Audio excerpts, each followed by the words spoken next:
स्वागत है आप सभी का आपके अपने YouTube channel target entrance exam यानी कि TEE पर।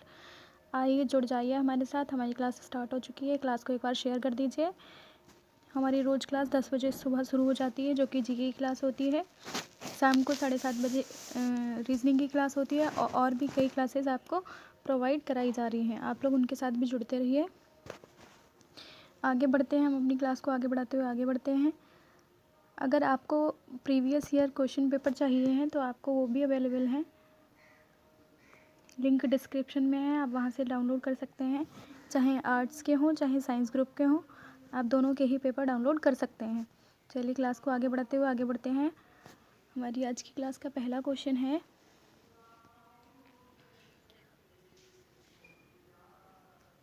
पहला क्वेश्चन हो जाएगा हमारा, हुमायूंनामा के लेखक कौन हैं? ऑप्शन नंबर ए हो जाएगा गुलबदन बेगम, बी हो जाएगा अकबर, सी हो जाएगा अबुल फजल, डी हो जाएगा इनमें से कोई नहीं। तो हमारे जो आंसर हो जाएगा वो ए बिल्कुल करेक्ट हो जाएगा। हुमायूंनामा के लेखक कौन है? गुलबदन बेगम। ठीक है, हुमायूंनामा की रचना किसने की थी? गुलबदन बेगम ने की थी। ठीक है, चलिए अगले क्वेश्चन की तरफ बढ़ते हैं। अगला क्वेश्चन है हमारा, उपग्रह की परिधि में पृथ्वी के सबसे निकट आने वाला बिंदु कहलाता है? ऑप्शन नंबर ए हो जाएगा एपोजी, ऑप्शन नंबर बी हो जाएगा पेरिजी, ऑप्शन नंबर जी हो जाएगा झुकाव बिंदु, ऑप्शन नंबर डी हो जाएगा कृष्ण बिंदु। तो ऑप्शन हमारा बी बिल्कुल करेक्ट हो जाएगा। क्या कहलाता है? पेरिजी। जो पृथ्वी के सबसे निकट जो उपग्रह है उसकी परिधि का जो बिंदु कहलाता है वो क्या कहलाता है? पेरिजी। ठीक है, पेरिजी कहलाता है। और सबसे दूर बिंदु को क्या कहते हैं? एपोजी। मतलब दूर वाला अगर पूछा जाएगा तो एपोजी हो जाएगा, और निकट वाला पूछा जाएगा तो क्या हो जाएगा? पेरिजी हो जाएगा। मतलब हमारा ऑप्शन बी बिल्कुल करेक्ट हो जाएगा। चलिए अगले क्वेश्चन की तरफ बढ़ते हैं। अगला क्वेश्चन है हमारा, लोकसभा का पीठासीन अधिकारी कौन होता है? लोकसभा का पीठासीन अधिकारी कौन होता है? ऑप्शन नंबर ए हो जाएगा लोकसभा अध्यक्ष यानी कि स्पीकर, ऑप्शन नंबर बी हो जाएगा लोकसभा उपाध्यक्ष यानी कि deputy speaker, option number C हो जाएगा ए और बी दोनों, एंड ऑप्शन नंबर डी हो जाएगा उपरोक्त में से कोई नहीं। तो लोकसभा का जो पीठासीन अधिकारी होता है वो होता है, दोनों ही हो सकते हैं, चाहे वो स्पीकर हो चाहे डिप्टी स्पीकर हो। ठीक है, यानी कि ऑप्शन हमारा सी बिल्कुल करेक्ट हो जाएगा। लोकसभा के जो पीठासीन अधिकारी होते हैं वो उपाध्यक्ष या फिर अध्यक्ष कोई भी हो सकता है। ठीक है, दोनों में से कोई भी हो सकता है, जिसको चुना जाए दोनों ही होते हैं वैसे। ठीक है, चलिए अगले क्वेश्चन की तरफ बढ़ते हैं। अगला क्वेश्चन है हमारा, सूर्य से आने वाली घातक परावैंगनी किरणों को अवशोषित करती है? ऑप्शन नंबर ए हो जाएगा कार्बन डाइऑक्साइड, बी हो जाएगा नाइट्रोजन, सी हो जाएगा ओजोन, एंड डी हो जाएगा हमारा ऑक्सीजन। ठीक है, सूर्य से आने वाली जो परावैंगनी किरणें होती हैं उनको जो अवशोषित करती है वो कौन सी गैस हो जाएगी? वो हो जाएगी ओजोन। ओजोन परत ही तो हमें परावैंगनी किरणों से बचाती है, तो क्या हो जाएगी? ओजोन हो जाएगी, जो कि हमारी रक्षा करती है परावैंगनी किरणों से। ठीक है, अगला क्वेश्चन है हमारा, अगला क्वेश्चन है, निम्न में से कहाँ के शासक को तालीकोटा के युद्ध में विजयनगर के विरुद्ध लड़ने के लिए संघ में शामिल होने हेतु आमंत्रित नहीं किया गया था? कहाँ का मतलब शासक था जिसको युद्ध में लड़ने के लिए विजयनगर के विरुद्ध जो युद्ध हुआ था उसके संघ में शामिल नहीं किया गया था? ठीक है, ऑप्शन नंबर ए हो जाएगा अहमदनगर, बी हो जाएगा बीजापुर, सी हो जाएगा बरार, और डी हो जाएगा गोलकोंडा। तो हमारा ऑप्शन सी बिल्कुल करेक्ट हो जाएगा इसका, कि मतलब किसको नहीं शामिल किया गया था? तो बरार को। ठीक है, बरार को शामिल नहीं किया गया था, यानी कि ऑप्शन हमारा सी बिल्कुल करेक्ट हो जाएगा। आप लोग रोज़ हमारी क्लासेस लेते रहिए, सारी क्लासेस आपको प्रोवाइड कराई जा रही हैं, कई नई क्लासेस भी जोड़ी जाएंगी, उनका वेट करिए एंड अपनी प्रैक्टिस बनाए रखिए। चलिए अगले क्वेश्चन की तरफ बढ़ते हैं। संघनन प्रक्रिया घटित होती है जब? ऑप्शन नंबर ए हो जाएगा ताप 0 डिग्री से नीचे गिरता है, बी हो जाएगा निरपेक्ष आर्द्रता सापेक्ष आर्द्रता के बराबर हो जाती है, ऑप्शन नंबर सी हो जाता है ताप वायुखंड में स्थिर बना रहता है, ऑप्शन नंबर डी हमारा हो जाता है सापेक्ष आर्द्रता 100% एवं अधिक हो। मतलब या तो सापेक्ष आर्द्रता 100% हो या फिर उससे अधिक हो। तो संघनन की प्रक्रिया कब होती है? संघनन की प्रक्रिया मतलब सापेक्ष या फिर सापेक्ष आर्द्रता जो होती है 100% होनी चाहिए या फिर उससे अधिक होनी चाहिए, तभी क्या होता है? संघनन की प्रक्रिया होती है। ठीक है, तो ऑप्शन हमारा डी बिल्कुल करेक्ट हो जाएगा। चलिए अगले क्वेश्चन की तरफ पढ़ते हैं। अगला क्वेश्चन है हमारा, निम्नलिखित में से किसे जैविक खाद्य के रूप में प्रयुक्त किया जाता है? जैविक खाद्य के रूप में किसे प्रयोग करते हैं? तो ऑप्शन नंबर ए हो जाएगा यूरिया, बी हो जाएगा नीम, सी हो जाएगा एजोला, डी हो जाएगा इनमें से कोई नहीं। तो क्या हो जाएगा हमारा सी ऑप्शन बिल्कुल करेक्ट हो जाएगा। किसको प्रयोग करते हैं जैविक खाद के रूप में? एजोला को। ठीक है, एजोला को हम एजोला को प्रयोग करते हैं। तो एजोला के अलावा और भी कई ऐसी जैविक खादें होती हैं जो जैसे हितैषी होती है, सूक्ष्म जीव जो होते हैं जो उर्वरकों के रूप में हितैषी होते हैं, वही क्या कहलाते हैं? जैविक खाद कहलाती है। जैसे हो गया हमारा राइजोबियम हो गया, नीलहरित शैवाल हो गए, ठीक है, एजोबैक्टीरिया हो गया, ठीक है, उसी में से एक एजोला क्या है? हमारी जैविक खाद्य है। ठीक है, चलिए अगले क्वेश्चन की तरफ बढ़ते हैं। अगला क्वेश्चन है हमारा, डायोमीटर से नापा जाता है। डायोमीटर से क्या नापा जाता है? ठीक है, ऑप्शन नंबर ए हो जाएगा वायु वेग, ऑप्शन नंबर बी हो जाएगा उच्च ताप, ऑप्शन नंबर सी हो जाएगा वातावरणीय दाब, ऑप्शन नंबर डी हो जाएगा हमारा वातावरणीय आर्द्रता। तो हमारा डी ही बिल्कुल करेक्ट हो जाएगा। क्या होता है? हाइग्रोमीटर, हाइग्रोमीटर है, सॉरी मैंने डायोमीटर बोल दिया।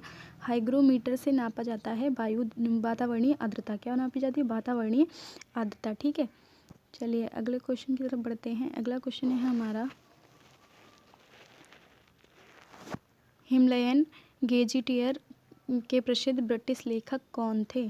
ठीक है, इसके लेखक कौन थे? ऑप्शन नंबर ए हो जाएगा जिम कार्बेट, बी हो जाएगा पी वेरन, सी हो जाएगा ई एटकिंसन और डी हो जाएगा जे विल्सन। तो हमारा ऑप्शन जो है वो सी बिल्कुल करेक्ट हो जाएगा। ई एटकिंसन कौन लेखक हैं? किसके? हिमालयन गजेटियर के। ठीक है, हिमालयन गजेटियर प्रसिद्ध ब्रिटिश लेखक हैं। ठीक है, प्रसिद्ध कौन है? ब्रिटिश लेखक कौन है? E and Kishan. ठीक है, ई एंड किशन। अगले क्वेश्चन की तरफ बढ़ते हैं। अगला क्वेश्चन है हमारा, गुगली शब्द किस खेल में प्रयुक्त किया जाता है? गुगली शब्द किस खेल के लिए प्रयुक्त किया जाता है? ठीक है, तो ऑप्शन हमारा ए हो जाएगा क्रिकेट, बी हो जाएगा फुटबॉल, सी हो जाएगा हॉकी और डी हो जाएगा रग्बी।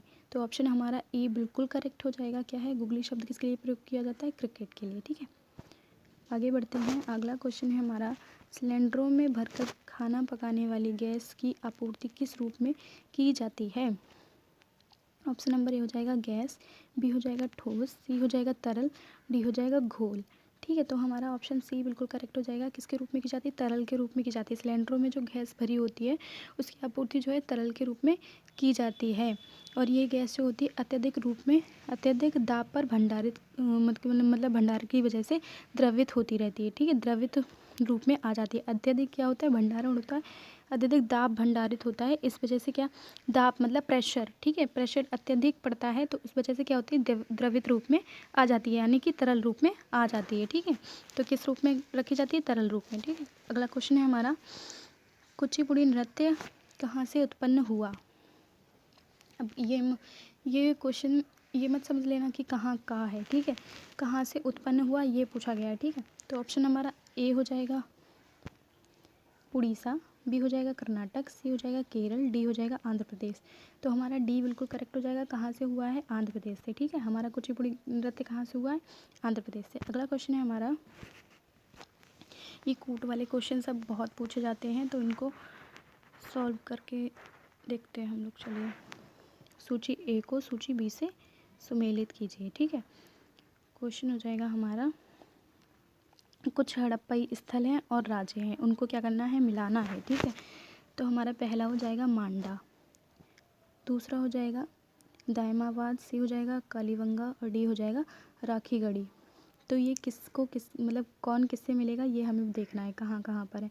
तो जो मांडा हो जाएगा वो है जम्मू कश्मीर, यानी कि पहले का। तीसरा हो जाएगा जो दायमाबाद हो जाएगा वो हो जाएगा महाराष्ट्र। ठीक है, दायमाबाद क्या हो जाएगा? महाराष्ट्र हो जाएगा, यानी कि फोर्थ हो जाएगा हमारा बी का। और कालीबंगा हो जाएगा वो हो जाएगा राजस्थान, यानी कि फर्स्ट हो जाएगा। और जो राखीगढ़ी हो जाएगा वो हो जाएगा सेकंड, हरियाणा। ठीक है, तो हमारा जो ऑप्शन है सी बिल्कुल करेक्ट हो जाएगा, यानी कि हमारा सी बिल्कुल करेक्ट ऑप्शन हो जाएगा। ठीक है, 3 4 1 2। ठीक, 3 4 1 2। चलिए अगले क्वेश्चन की तरफ बढ़ते हैं। अगला क्वेश्चन है हमारा, बंगाल की खाड़ी में अंतः समुद्री कटक है, वह किस नाम से जानी जाती है? ऑप्शन नंबर ए हो जाएगा 90 ईस्ट कटक, ऑप्शन नंबर बी हो जाएगा मोजाम्बिक कटक, ऑप्शन नंबर सी हो जाएगा हमारा चैगोस लेकार्डिक कटक, ऑप्शन नंबर डी हो जाएगा कार्ल्सबर्ग कटक। ठीक है, तो ऑप्शन हमारा सी का जो है वो ए बिल्कुल 37 का जो है ए बिल्कुल करेक्ट हो जाएगा। क्या हो जाएगा 90 ईस्ट कटक। क्या मानी जाती है 90 बंगाल की खाड़ी में जो अंतः समुद्री कटक है वो क्या माना जाता है 90 ईस्ट कटक बोला जाता है उसको। ठीक है, अगला क्वेश्चन है हमारा राष्ट्रीय नदी संरक्षण निदेशालय भारत सरकार में किस मंत्रालय के अंतर्गत आता है। तो ऑप्शन नंबर ए हो जाएगा कृषि मंत्रालय, बी हो जाएगा पृथ्वी विज्ञान मंत्रालय, सी हो जाएगा पर्यावरण एवं वन मंत्रालय और डी हो जाएगा जल संसाधन मंत्रालय। तो ऑप्शन जो है हमारा सी बिल्कुल करेक्ट हो जाएगा। किसके लिए माना जाता है पर्यावरण एवं वन मंत्रालय। ठीक, संरक्षण निदेशालय किसके लिए माना जाता है पर्यावरण एवं वन मंत्रालय। चलिए अगले क्वेश्चन की तरफ बढ़ते हैं। अगला क्वेश्चन है निम्न में से कौन सा युग्म सुमेलित नहीं है। कौन सा युग्म सुमेलित नहीं है। तो ऑप्शन नंबर ए हो जाएगा हमारे कालीगंगा।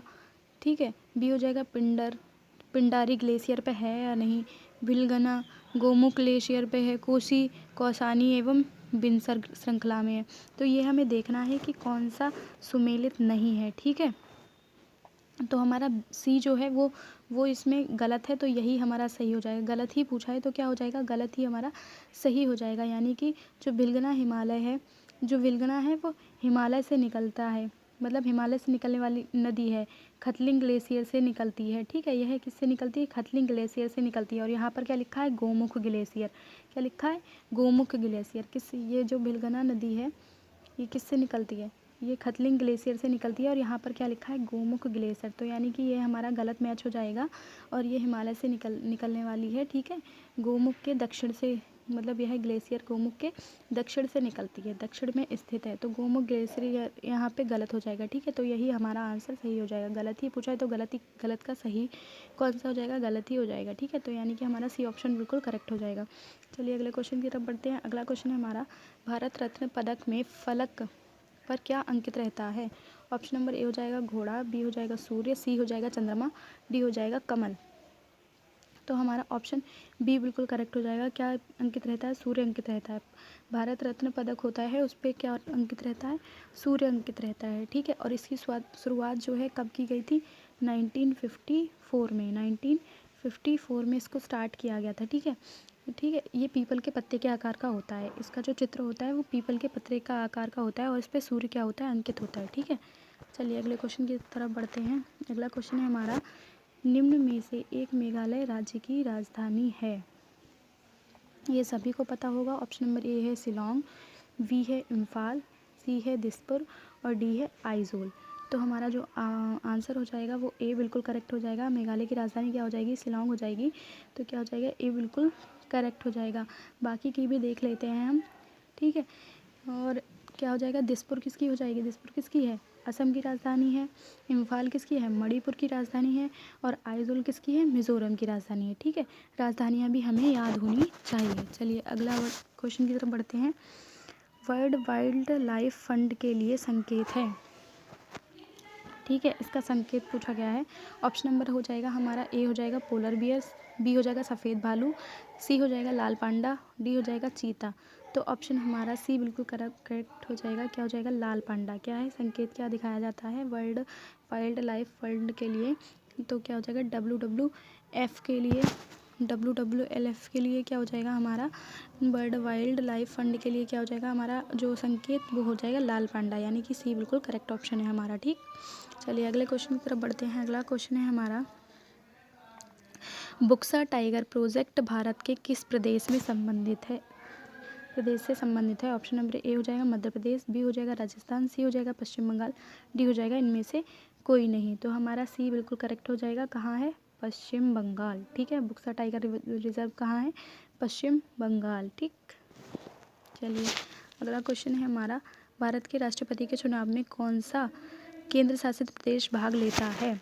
कौन से केंद्र शासित प्रदेश भाग लेते हैं। केवल दिल्ली हो जाएगा, दिल्ली और पुदुचेरी हो जाएगा, सभी केंद्र शासित प्रदेश, या फिर कोई केंद्र शासित प्रदेश भाग नहीं लेता है। तो ऑप्शन जो है हमारा बी बिल्कुल करेक्ट हो जाएगा। दिल्ली और पुदुचेरी दोनों के कौन लेते हैं निर्वाचित सदस्य लेते हैं। ठीक है, दिल्ली और पुदुचेरी के कौन दोनों ही निर्वाचित सदस्य लेते हैं। यह 70वां संविधान संशोधन हुआ था 1992 से लिया गया है, मतलब 1992 में जो 17वां संविधान संशोधन हुआ था उसके अकॉर्डिंग इसको जोड़ा गया था, मतलब इसके निर्वाचित सदस्य भी भाग लेते हैं, ठीक है, राष्ट्रपति के क्या करते हैं, चुनाव में, ठीक। अगला क्वेश्चन है हमारा, प्रतिचक्रवात शब्द का प्रयोग प्रथम बार किसने किया? ऑप्शन नंबर ए हो जाएगा एफ गैल्टन, बी हो जाएगा बी जर्कनिस, सी हो जाएगा जे जर्कनिस और डी हो जाएगा फिट्ज राय, ठीक है। तो ऑप्शन ए हमारा बिल्कुल सही हो जाएगा, एफ गैल्टन। प्रतिचक्रवात का सबसे पहले प्रयोग किसने किया? एफ गैल्टन ने किया था, ठीक है। भूगोल वेता सर्वप्रथम कौन थे? प्रसिद्ध भूगोल वेता थे ये, एफ गैल्टन कौन? भूगोल वेता है सर्वप्रथम, ठीक है। चलिए क्वेश्चन नंबर 46 की तरफ बढ़ते हैं। एमआरआई का विस्तृत रूप है। ऑप्शन नंबर ए हो जाएगा मैग्नेटिक रेसोनेंस इंटरफेरेंस, ठीक है। बी हो जाएगा मैग्नेट रेसोनेंस इमेजिंग, सी हो जाएगा मैग्नेटिक रिस्कैनिंग इमेजिंग, डी हो जाएगा उपरोक्त में से कोई नहीं, ठीक है। तो हमारा बी बिल्कुल करेक्ट हो जाएगा। एमआरआई की फुल फॉर्म पूछी गई है, तो एमआरआई की फुल फॉर्म क्या होती है? मैग्नेटिक रेसोनेंस इमेजिंग, ठीक है, मैग्नेटिक रेसोनेंस इमेजिंग, ठीक। चलिए अगला क्वेश्चन है हमारा क्वेश्चन नंबर 47, निम्न में से कौन सा विटामिन पानी में घुलनशील है, ठीक। तो हमारा जो ऑप्शन है, ए ऑप्शन हो जाएगा विटामिन ए, बी ऑप्शन हो जाएगा विटामिन सी, डी ऑप्शन हो जाएगा सी ऑप्शन हो जाएगा vitamin D and D option हो जाएगा विटामिन के। तो जो आंसर हमारा हो जाएगा वो बी बिल्कुल करेक्ट हो जाएगा, यानी कि विटामिन सी जल में बिल्कुल घुलनशील हैं। जल में घुलनशील विटामिन कौन कौन से होते हैं? तो वो हो जाएंगे, जल में घुलनशील विटामिन कौन कौन से होते हैं? बी और सी कौन क्या होते हैं? जल में घुलनशील। और दूसरे जो बचे हुए विटामिन होते हैं वो वसा में घुलनशील होते हैं। कौन कौन से हो जाएंगे? ए डी ई और के क्या होते हैं? वसा में घुलनशील, वसा में, ठीक है, वसा में घुलनशील होते हैं, और जबकि बी और सी जल में घुलनशील होते हैं, ठीक है। अगले क्वेश्चन की तरफ बढ़ते हैं। किस उद्योग को उद्योगों का आधार कहा जाता है? तो ऑप्शन नंबर ए हो जाएगा हमारा लौह उद्योग, बी हो जाएगा एल्युमिनियम उद्योग, सी हो जाएगा तावा उद्योग, डी हो जाएगा कपड़ा उद्योग। तो ऑप्शन हमारा ए बिल्कुल करेक्ट हो जाएगा। किसको माना जाता है? लौह उद्योग को क्या माना जाता है? आधार माना जाता है, उद्योगों का आधार माना जाता है, ठीक है। अगला क्वेश्चन है हमारा 49, देना बैंक तथा विजया बैंक का विलय किस बैंक में हुआ? ऑप्शन नंबर ए हो जाएगा भारतीय स्टेट बैंक, बी हो जाएगा पंजाब नेशनल बैंक, सी हो जाएगा यस बैंक और डी हो जाएगा बैंक ऑफ बड़ौदा, ठीक है। तो हमारा डी बिल्कुल करेक्ट आंसर हो जाएगा। किस में हुआ था विलय? बैंक ऑफ बड़ौदा, ठीक। अगला क्वेश्चन है 50 एंड लास्ट क्वेश्चन है आज का। भारत का अंटार्कटिक में द्वितीय स्थायी स्टेशन जाना जाता है, ठीक है। ऑप्शन ए हो जाएगा दक्षिण गंगोत्री से, बी हो जाएगा मैत्री से, सी हो जाएगा चक्रा से और डी हो जाएगा श्वेता से। तो ऑप्शन हमारा बी बिल्कुल करेक्ट हो जाएगा। कहाँ से माना जाता है? मैत्री से माना जाता है द्वितीय स्टेशन, ठीक है। कहाँ माना जाता है? मैत्री से, ठीक, मैत्री से माना जाता है द्वितीय स्टेशन, ठीक। चलिए, और हाँ, इसका जो पहला स्टेशन माना जाता है वो कहाँ से? दक्षिण गंगोत्री से। पहला अगर पूछा जाएगा तो पहला हो जाएगा दक्षिण गंगोत्री, ये हो जाएगा हमारा दूसरा, और तीसरा हो जाएगा भारतवर्ष 2012 में स्थापित किया गया भारतीय वर्ष। कहाँ से? भारतीय वर्ष 2012 में स्थापित किया गया था, ये तीसरा हो जाएगा, ठीक है। चलिए आज के सारे क्वेश्चंस हम लोगों ने कर लिए हैं। आज की क्लास को यहीं पर ख़त्म करते हैं। Thanks for watching. अगर आपको कोई भी पेपर चाहिए जैसे साइंस ग्रुप या फिर आर्ट्स ग्रुप, तो आप प्रीवियस ईयर जो भी पेपर 2011 से 2022 तक के सभी पेपर हमारे पास अवेलेबल हैं। लिंक डिस्क्रिप्शन में है, आप लोग वहाँ से डाउनलोड कर लीजिए। चाहे वो साइंस ग्रुप के चाहिए हो चाहे आर्ट्स के, आप लोग वहाँ से ले सकते हैं। और हमारी सारी क्लासेस चल रही हैं, आप लोग अच्छे से उन्हें ज्वाइन कीजिए, एंजॉय कीजिए। Thank you.